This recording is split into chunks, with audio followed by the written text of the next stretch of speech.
When the police arrived, 2 bastards were already dead, and 3 were lying on the ground, moaning and bleeding.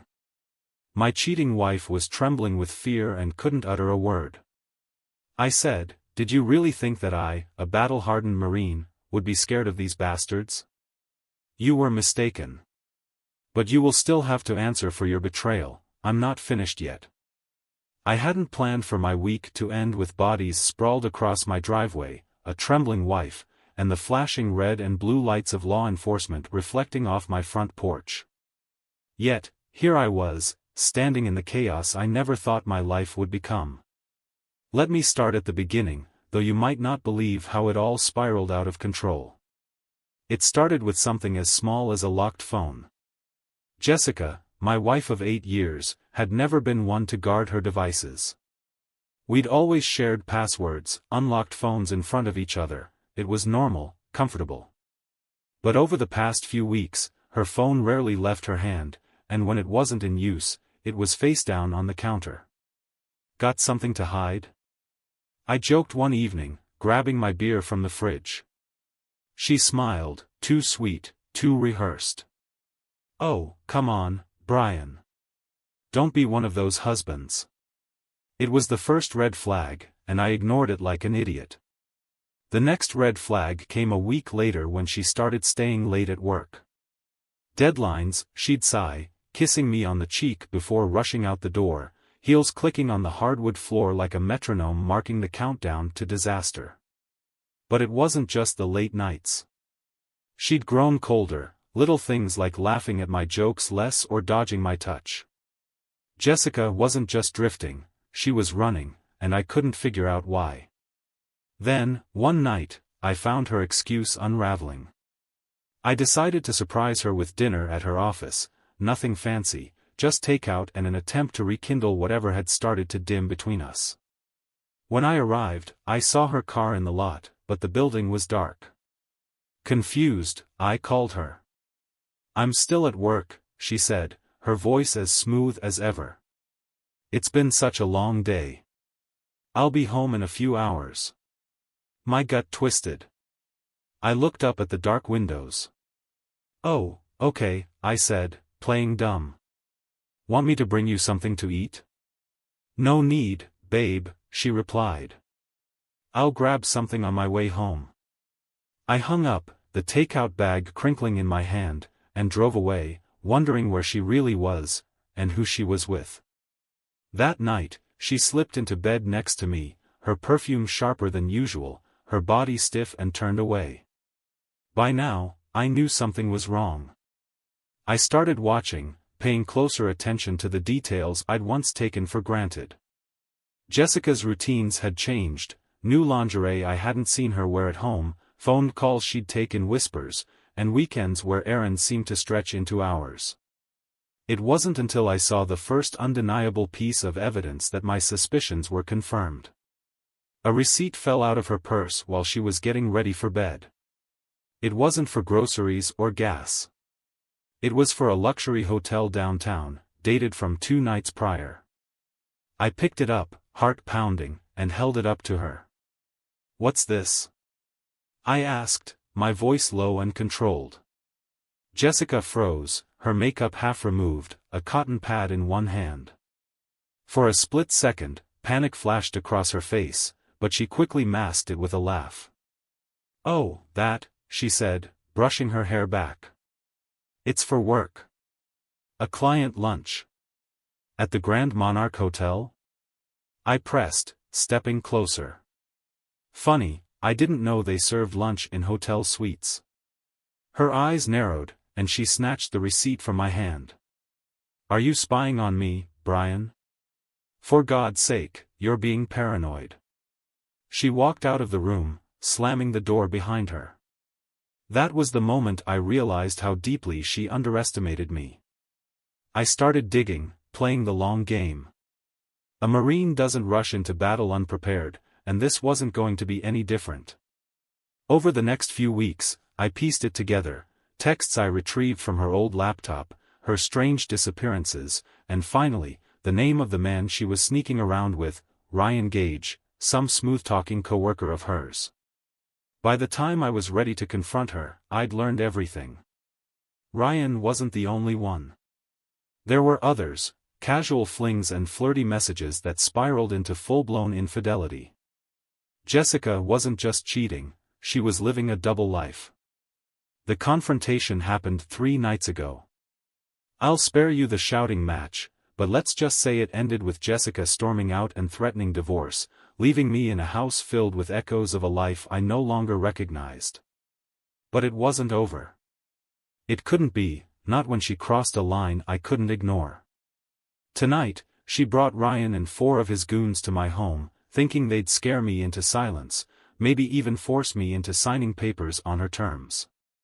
She underestimated who I was, who I had been before she decided I was just her husband. When they burst through the door, I was ready. The rest of the night was a blur of fists, fury, and years of training kicking in. By the time the cops arrived, 2 of them were already dead, and 3 were writhing on the ground, bleeding. Jessica, who had watched it all unfold from the corner, trembled in shock. Did you really think that I, a battle-hardened Marine, would be scared of these bastards? I growled, stepping over one of the moaning bodies. You were mistaken. But you will still have to answer for your betrayal, I'm not finished yet. The flashing lights of the police cruisers painted the street outside my house in hues of red and blue. Officers shouted commands, guns drawn, as they approached. I raised my hands slowly, my breathing heavy but steady, and nodded toward the bodies on the ground. 2 were as still as stone, and the others writhed, clutching their wounds, groaning in agony. Jessica hadn't moved from the corner of the room. She was pale as a ghost, her hands gripping her phone, but she hadn't dialed a single number. Her trembling gaze locked on me, and for a fleeting moment, I wondered if she regretted anything at all, or if the fear on her face was just for herself. Drop the weapon, one of the officers barked. I glanced down at the bloodied steel baton in my hand. It wasn't the most elegant weapon, but it had gotten the job done. I let it clatter to the floor and raised my hands higher, stepping back from the carnage. It's over, I said, my voice calm despite the chaos. I'm unarmed. The officers moved in, cuffing me without hesitation. One of them muttered something about how I looked too calm for someone standing in a room with 5 injured men and 2 dead. They didn't know the half of it. As they led me outside, Jessica followed, staying a few feet behind as if she were afraid to be near me but too curious to stay away. I turned my head to look at her, a faint smirk pulling at my lips. You brought this on yourself, Jess, I said quietly. Her lips quivered, but she didn't respond. Not yet. The ride to the station was quiet, except for the officer in the passenger seat who occasionally glanced back at me through the grate. He couldn't hide the curiosity in his eyes. You gonna explain what happened back there? He finally asked. Not much to explain, I replied evenly. 5 guys thought they could intimidate me in my own home. 2 of them made a bad choice, and the other 3 are regretting theirs right about now. And the woman? Your wife? I clenched my jaw at the word. Wife. It felt hollow now, like a title she no longer deserved. She set this up, I said after a pause. But I'm guessing she's playing the victim by now. That's what she does. The officer gave a low whistle but didn't press further. He didn't need to. The truth was a storm brewing, and everyone was about to feel its impact.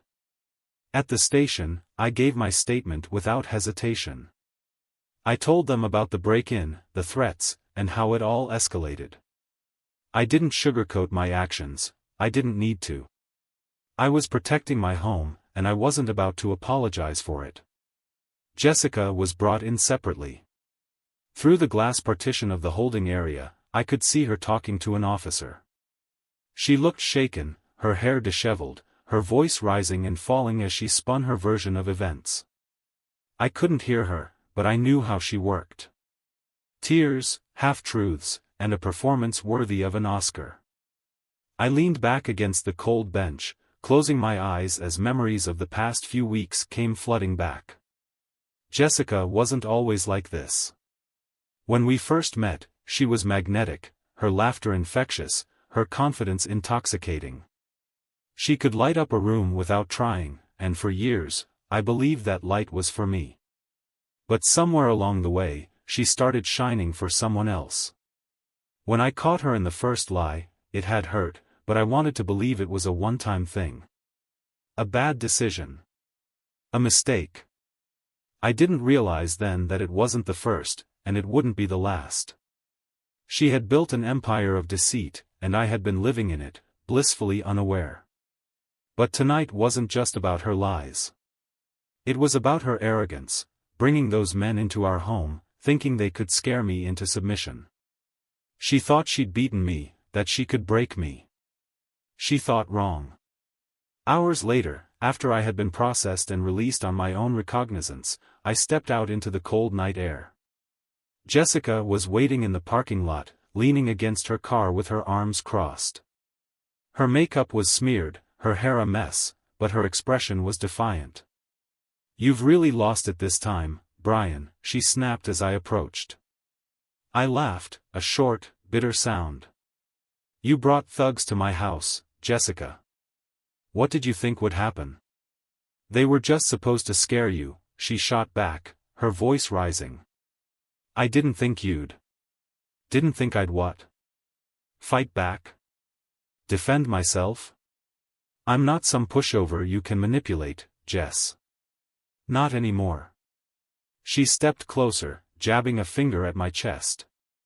"You're out of control. Do you have any idea how much damage you've done? You killed people, Brian." "They made their choice," I said coldly. "Just like you made yours." Her face twisted with anger, but there was something else there too, fear. She had pushed me too far, and now she was realizing there was no going back.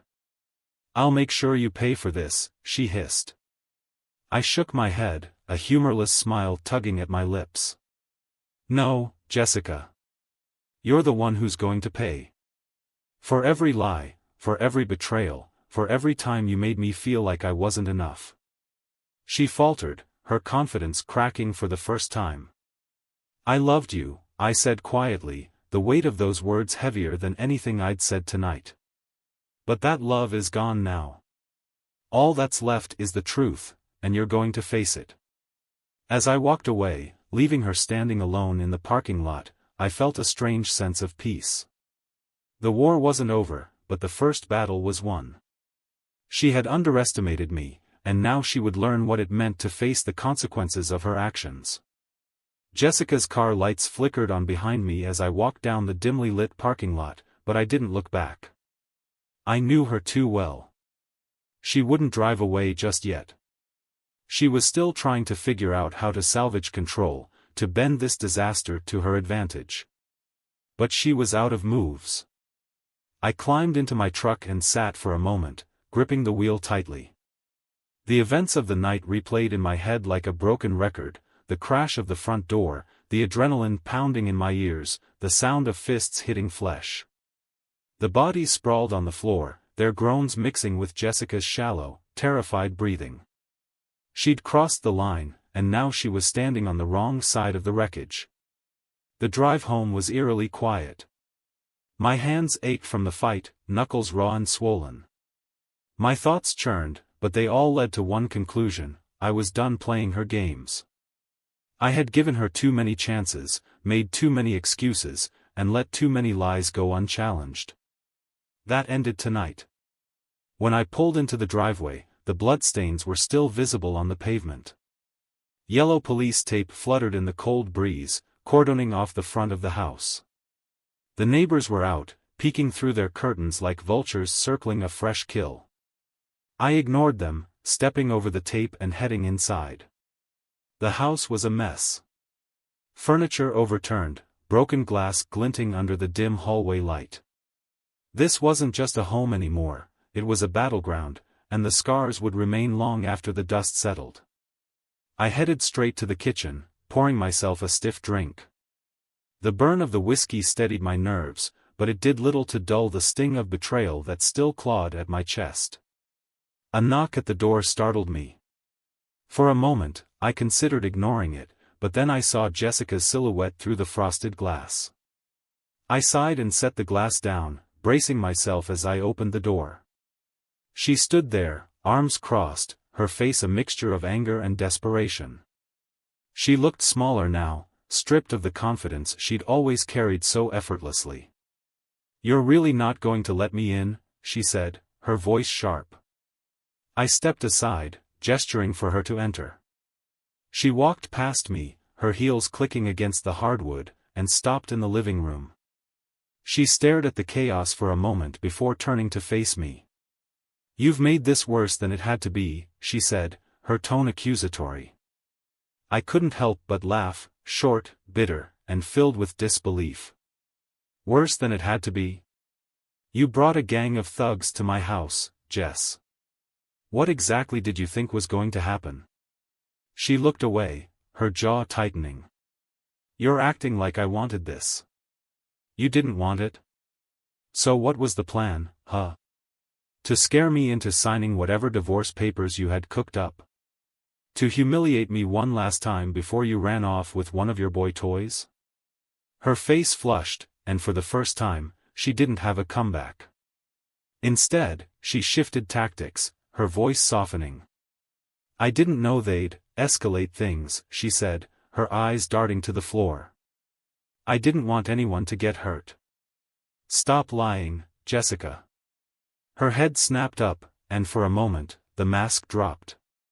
The facade of innocence cracked, and underneath it was the cold, calculating woman I'd come to know over the past few weeks. "You don't get to play the victim here," I continued, stepping closer. "You cheated. You lied. You turned our marriage into a joke.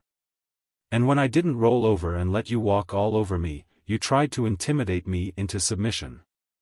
She opened her mouth to respond, but I cut her off. "Save it," I said. "I'm done listening to your excuses." Her eyes narrowed, and the anger returned. "You think you're so righteous, don't you?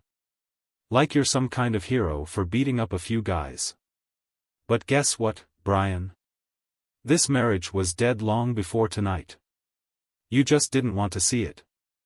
I felt the words hit me like a punch to the gut, but I didn't flinch. Instead, I nodded slowly.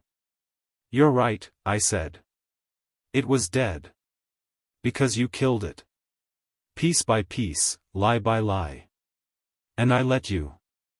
I let you because I thought I owed you that. Because I thought love meant forgiveness, even when it hurt."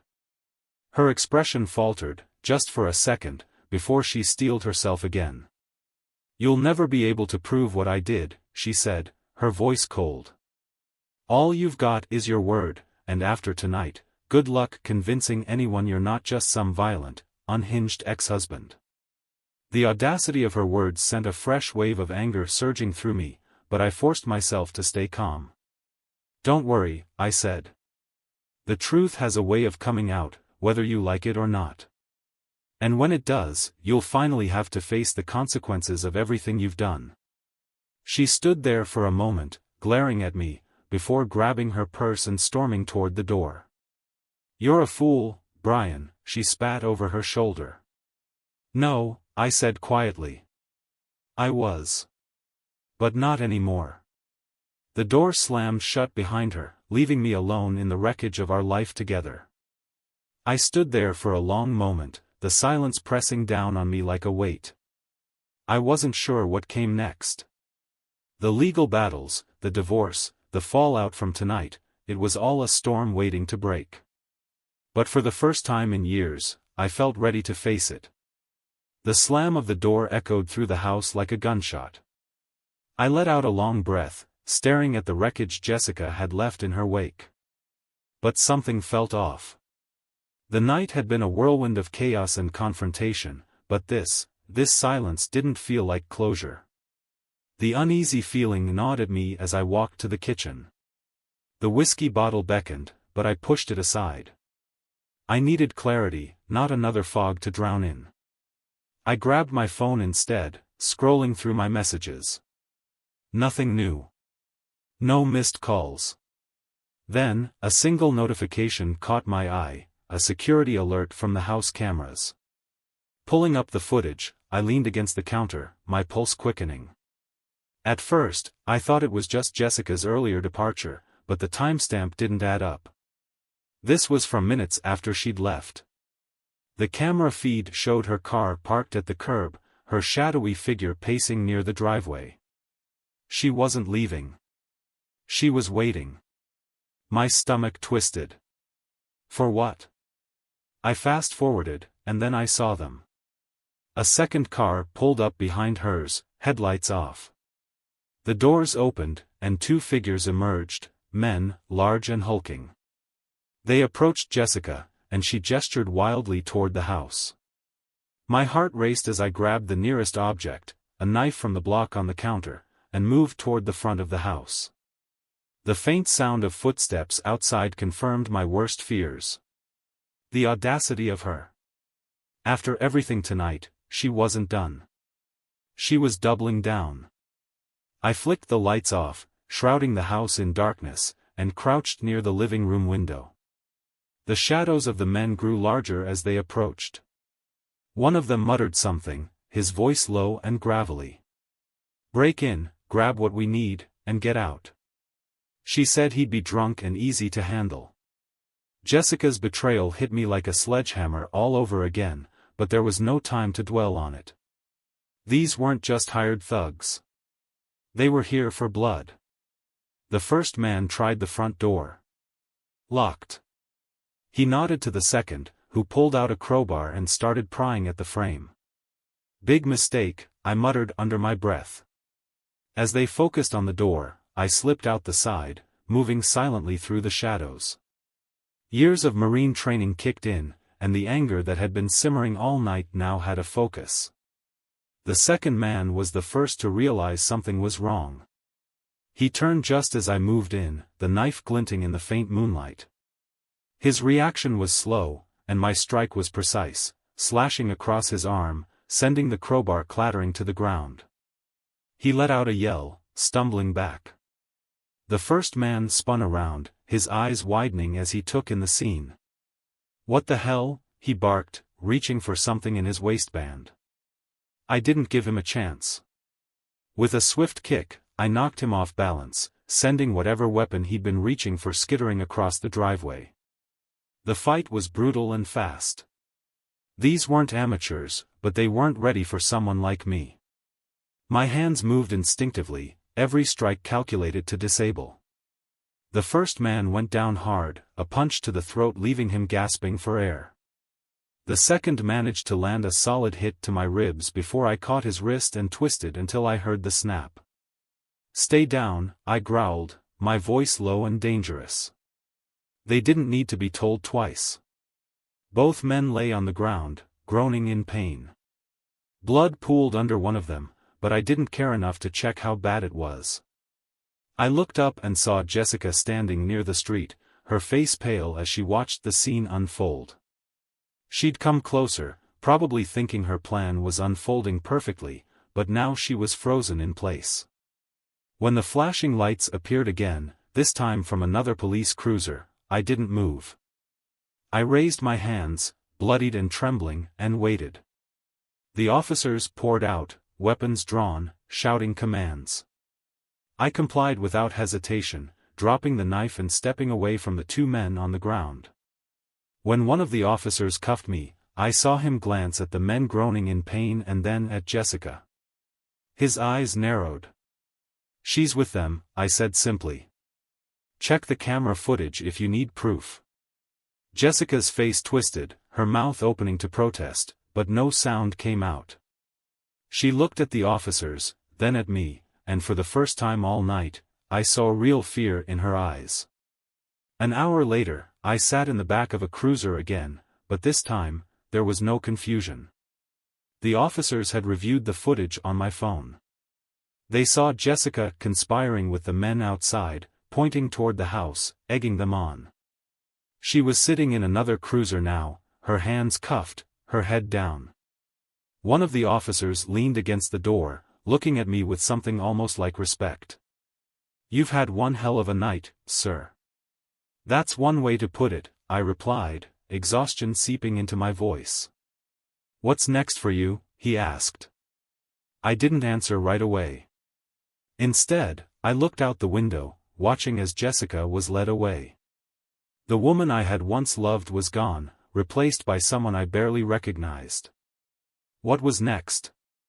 Divorce. Therapy. Maybe a long trip to clear my head.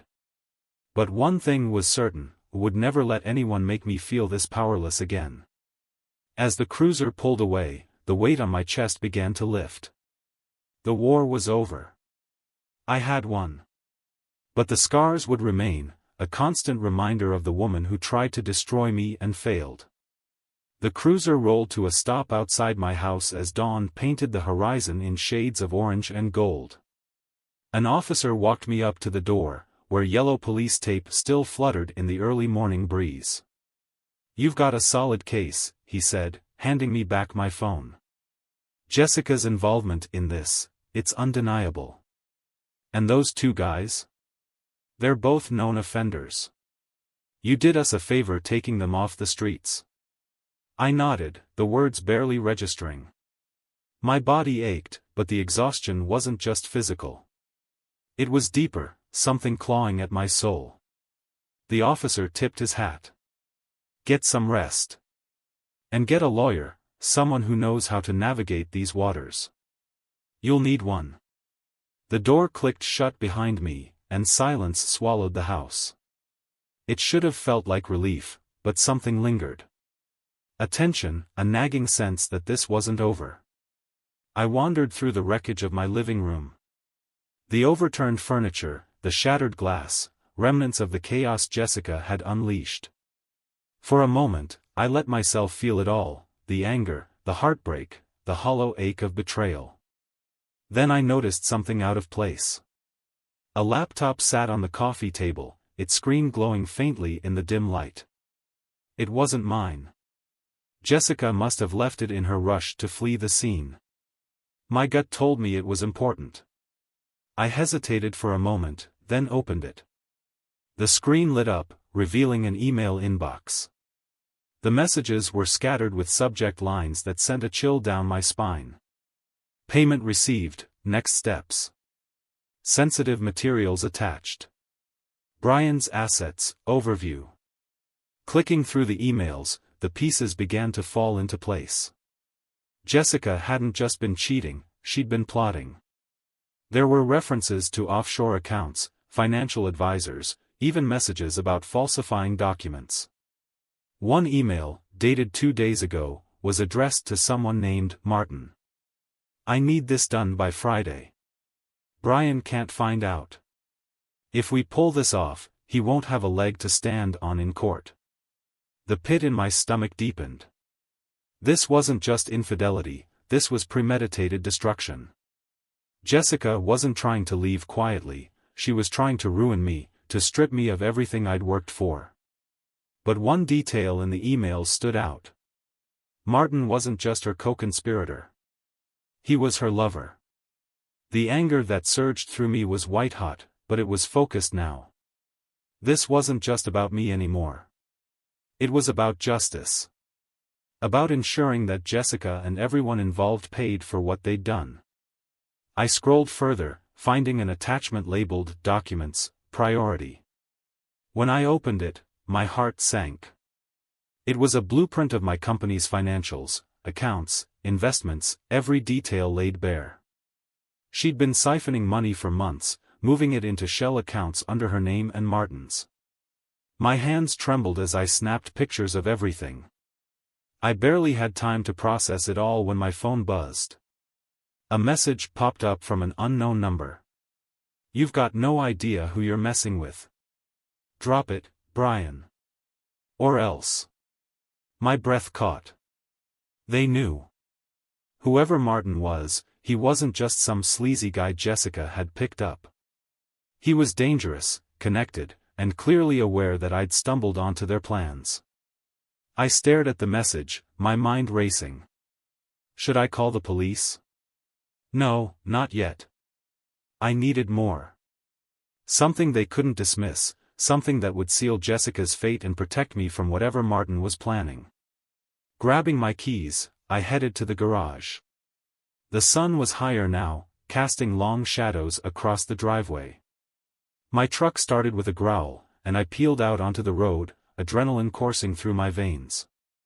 I had one place in mind, Martin's office. Jessica's emails mentioned his law firm multiple times. If he was smart, he'd already be trying to cover his tracks, but maybe I could find something before he erased it all. The office building was downtown, a sleek, glass-fronted skyscraper that screamed wealth and power. I parked across the street, watching the entrance. It didn't take long to spot him. Martin stepped out of a black SUV, his tailored suit immaculate, his posture exuding arrogance. He didn't look like someone worried about being caught. I followed him at a distance, slipping into the building as he swiped his keycard and entered the elevator. The receptionist glanced at me, but I flashed a confident smile. "Here for a meeting with Mr. Langston," I said, guessing at his last name from one of Jessica's emails. She nodded, distracted, and motioned toward the elevators. When I reached his floor, the tension in my chest was unbearable. The hallways were eerily quiet, and his office door was ajar. I stepped inside, scanning the room. His desk was cluttered with papers, but one item caught my attention, a sleek black laptop, identical to the one Jessica had left behind. Before I could think, I plugged a USB drive into the device, copying as many files as I could. The sound of footsteps behind me froze me in place. "Looking for something?" Martin's voice was cold, sharp, and laced with menace. I turned slowly, my heart pounding. He stood in the doorway, arms crossed, a smirk playing on his lips. "You should have stayed out of this, Brian," he said, stepping closer. "You think you've won? That Jessica's betrayal is the end of the story?" His smirk widened. "It's just the beginning." Before I could respond, the lights in the office flickered, and a loud crash sounded from the hallway. The door slammed shut behind him, and my blood ran cold. The sound of the door slamming reverberated in the room, pulling me back into the present. Martin leaned casually against his desk, his posture exuding control. But his eyes betrayed something more primal, something dangerous.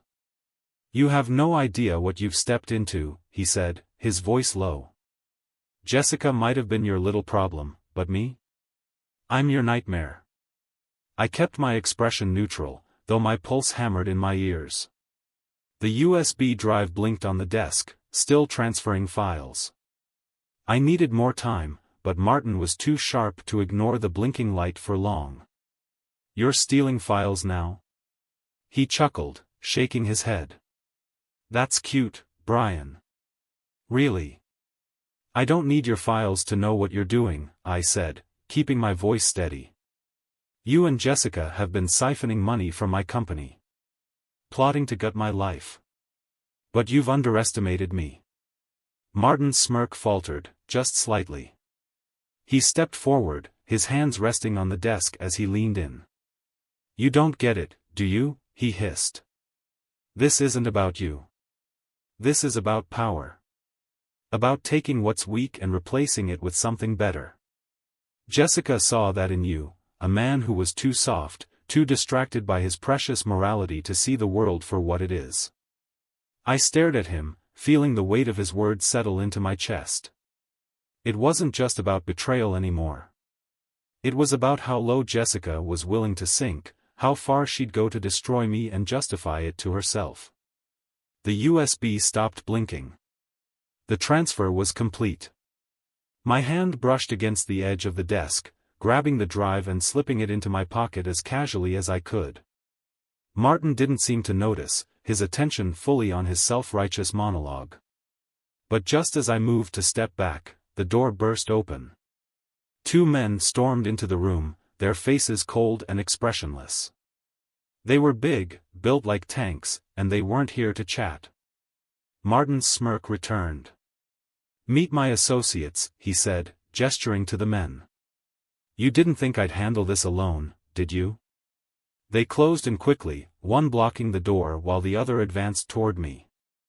My fists clenched instinctively, the Marine training surging through me. The first guy swung hard, a punch aimed at my ribs. I twisted to the side, grabbing his wrist and driving my knee into his stomach. He staggered back, gasping, but the second guy was already on me, slamming me against the wall. The air rushed out of my lungs, but I didn't hesitate. I brought my elbow down on his forearm, forcing him to release me, and spun to deliver a solid kick to his knee. The room erupted into chaos. Martin barked orders, but the fight had taken on a life of its own. The first man lunged again, his movements slower now, and I used his momentum against him, flipping him over my shoulder and slamming him onto the desk. Papers and electronics crashed to the floor. The second man grabbed a chair, swinging it like a weapon, but I ducked, the chair shattering against the wall behind me. "Enough!" Martin shouted, reaching for a drawer in his desk. The glint of metal caught my eye, a gun. Adrenaline surged, and I reacted without thinking. I grabbed the remains of the broken chair and hurled it at Martin.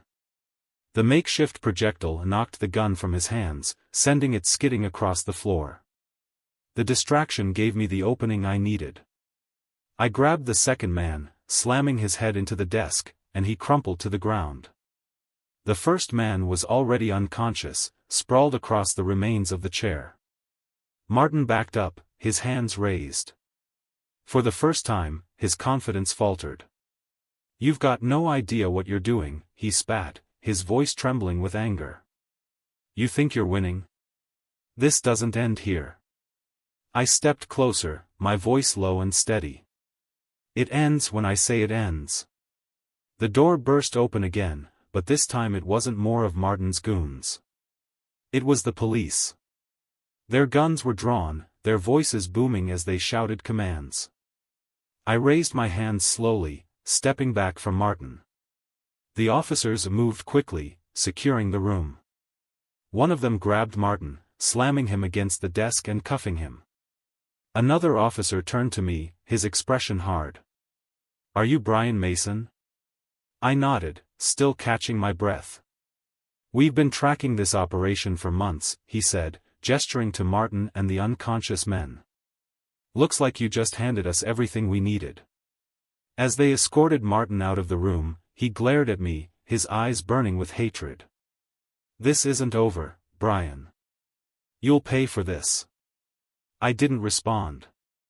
I was too focused on the USB drive in my pocket and the knowledge that I now had the upper hand. Back in the quiet of my truck, I let out a long breath. The weight of the night pressed down on me, but for the first time, I felt a glimmer of hope. Jessica and Martin had underestimated me. They thought I was weak, that I'd crumble under the weight of their schemes. But they were wrong. This wasn't just about survival anymore. It was about reclaiming my life, piece by piece. As the sun climbed higher, I started the engine and drove away, leaving the chaos behind. But in my mind, the fight wasn't over. It was just beginning. I drove for what felt like hours, the events of the morning replaying in my mind like a broken record. The adrenaline had subsided, leaving behind a dull ache in my muscles and a searing anger in my chest. Every mile away from Martin's office felt like a step closer to clarity, but I knew better than to think this nightmare was over. The USB drive sat in my pocket like a ticking time bomb. It held answers, sure, but it also raised questions, ones I wasn't sure I wanted to ask. When I finally pulled into my driveway, the house loomed ahead like a specter. The damage from the night before was still there, the shattered glass, the overturned furniture, and the echoes of betrayal lingering in every corner. I stepped inside cautiously, half expecting another ambush. But the silence was absolute. Dropping the USB drive onto the kitchen counter, I stared at it for a long moment. What if it didn't hold enough evidence? What if Martin had been bluffing, leaving me breadcrumbs that led nowhere? I plugged it into my laptop, my fingers hovering over the trackpad as the files loaded. The folder labeled Priority opened to reveal dozens of documents. Spreadsheets, emails, even scanned contracts. My eyes skimmed over the first few files, my stomach twisting as the extent of their betrayal unfolded. Jessica had been planning this for years. Her name was everywhere, on account transfers, on false invoices, even on documents authorizing illegal withdrawals. But as I dug deeper, something else caught my attention. It wasn't just Jessica and Martin. There was a third name. Ethan Walker. The name hit me like a punch to the gut. Ethan was my oldest friend, someone I'd trusted implicitly. We'd grown up together, gone to the same schools, even served in the Marines side by side. He'd been there when I started my company, offering advice and support at every turn. And now his name was on a contract, signed alongside Jessica's, approving the transfer of my assets into offshore accounts. I couldn't believe it. Ethan wasn't just a friend, he was family. He'd been at my wedding, held my firstborn son in his arms. If Jessica's betrayal was a knife in my back, Ethan's was a bullet to the heart. The phone in my pocket buzzed, pulling me from my thoughts. It was a text message, and the sender was Jessica. "We need to talk. Come to the cabin." Alone. The cabin. Of course. The cabin was a remote property we'd bought years ago, nestled in the woods an hour outside the city. It was meant to be a retreat, a place to escape the pressures of life. Now, it felt like a trap. But I didn't hesitate. If Jessica wanted to talk, I'd be there. Not because I believed she'd tell the truth, but because I needed to end this face-to-face. I grabbed my keys and the USB drive, stuffing it into my pocket as I headed back to the truck. The drive to the cabin was uneventful, the winding roads lined with dense forest. By the time I arrived, the sun was beginning to dip below the horizon, casting long shadows across the property. Jessica's car was parked outside, but there was no sign of her. I approached cautiously, every instinct on high alert. The door was unlocked, and I stepped inside to find Jessica sitting at the dining table, a glass of wine in her hand. She looked up, her expression unreadable. "You came." I didn't sit down. "Cut the crap, Jessica. Why am I here?" She sighed, setting the glass down and leaning back in her chair. "I know you've been digging. You've probably got the whole story by now. But there's more to this than you think." I crossed my arms, glaring at her. "You're going to try and justify this? You and Martin stealing from me? Ethan, too? What's the angle, Jessica? Enlighten me." Her face twisted into a bitter smile. "Ethan. Of course, you found out about him. You always were too curious for your own good."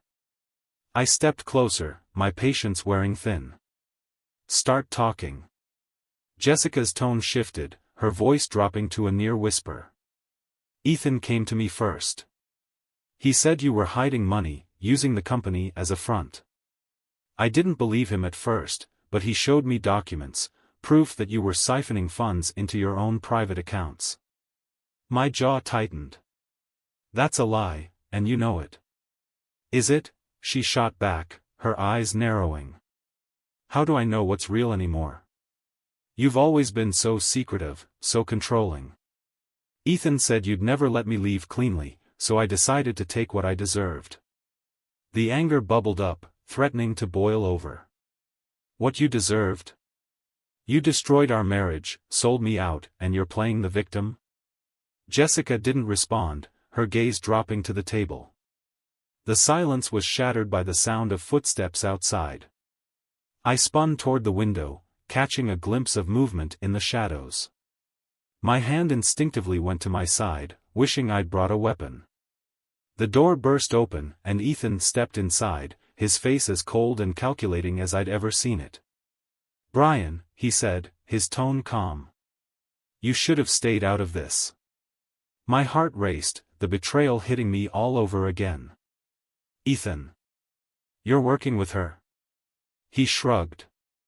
Working with her? No, Brian. I'm running the show.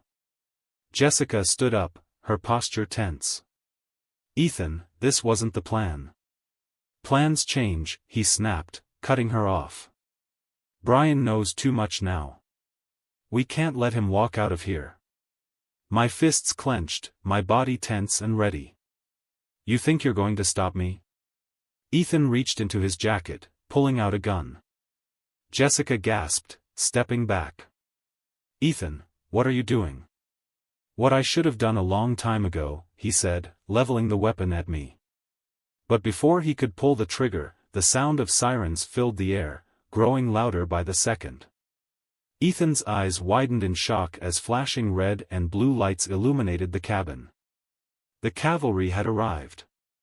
The sirens grew louder, the flashing red and blue lights bathing the cabin in their unforgiving glow. Ethan froze, his gun still aimed at me, but now his hand was trembling. Jessica backed away, her face pale, her once cocky demeanor shattered. I didn't move. I kept my eyes locked on Ethan, my body coiled like a spring. If he so much as twitched, I was ready. Ethan, I said, my voice low and steady, it's over. Drop the gun. His eyes darted between me, Jessica, and the window where the police were spilling out of their cars, shouting commands. You think they'll save you? He hissed. You think this ends here? You don't understand, Brian. I had to do this. You left me no choice. The door slammed open, and the officers flooded the cabin, their weapons drawn. Drop the weapon, one of them barked, his voice cutting through the chaos like a blade. For a moment, time stood still. Ethan's grip tightened on the gun, his jaw clenched in defiance. I could see the calculations running through his mind, the desperation, the fear. But then he made his decision. With a roar of frustration, Ethan hurled the gun to the floor and raised his hands.